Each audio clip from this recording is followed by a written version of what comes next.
नमस्कार साथियों, स्वागत है आपका आपके अपने YouTube चैनल कृषि फॉरएवर में।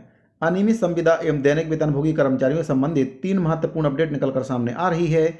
पूरी जानकारी आपको दूंगा, वीडियो में अंत तक बने रहिए। और अगर आपने अभी तक चैनल को सब्सक्राइब नहीं किया है तो चैनल को सब्सक्राइब कर लीजिए, बेल आइकन को प्रेस कर दीजिए ताकि जो भी वीडियो मैं बनाता हूँ उसका नोटिफिकेशन सबसे पहले आपको मिल जाए।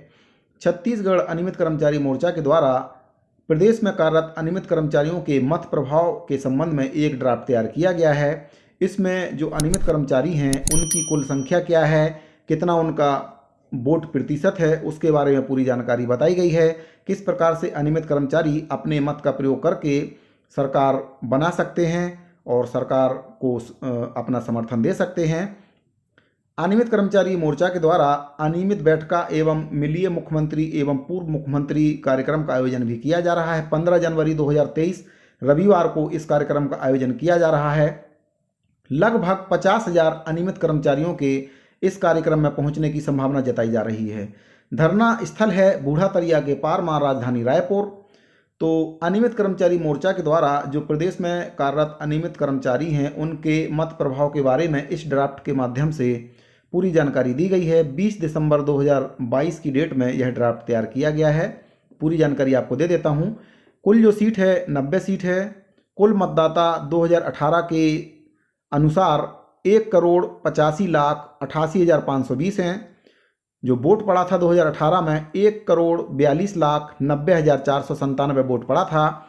वोट का प्रतिशत निकल के आ रहा था उस समय 76.88 और संभावित कुल मतदाता 2023 में 10% की वृद्धि पर इनका जो आंकड़ा निकल कर आ रहा है 2,04,47,372 है।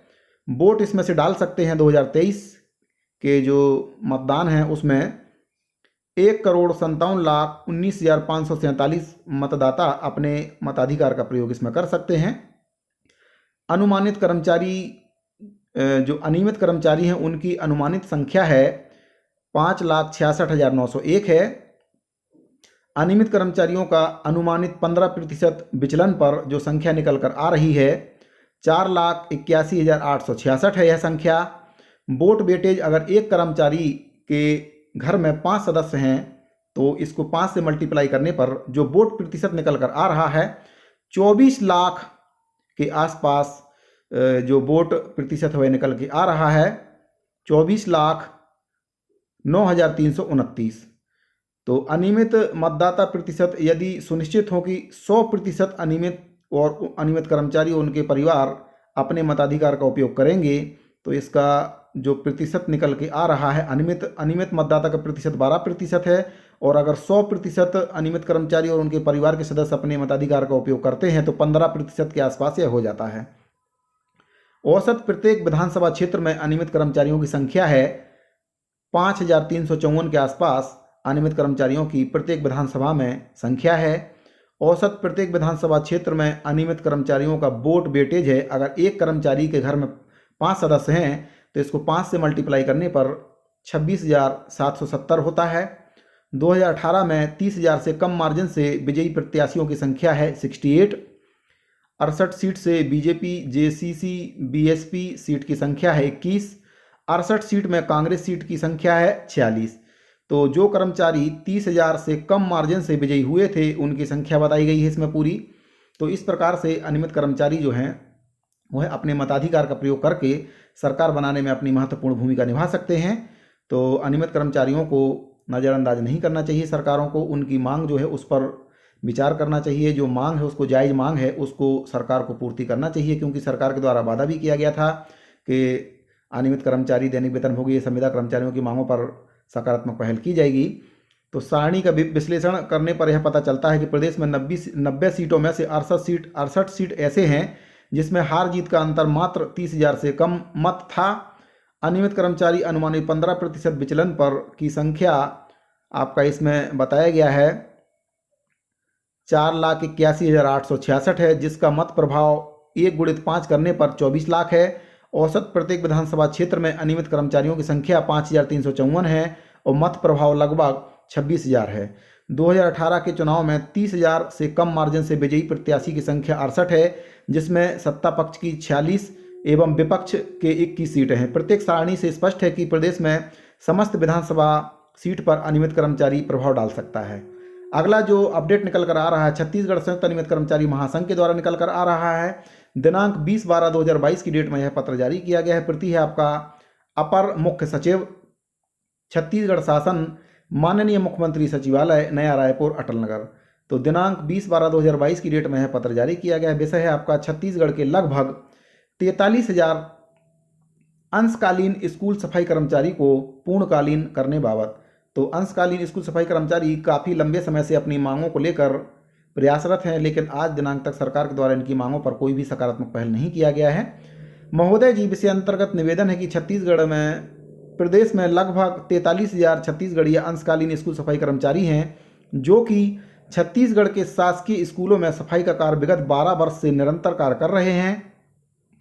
महोदय जी, अवगत कराना चाहूँगा कि स्कूल सफाई कर्मचारी को अंशकालीन के रूप में सिर्फ 2 घंटे के हिसाब से कार्य हेतु रखा गया है, किंतु ज़मीनी स्तर पर अधिकांश स्कूलों में 2 घंटे से ज़्यादा कार्य लिया जाता है, जिसका समय समय पर स्कूल कर्मचारी विरोध भी किए हैं, लेकिन परिणाम आज भी स्कूल सफाई कर्मचारी के पक्ष में नहीं आया है।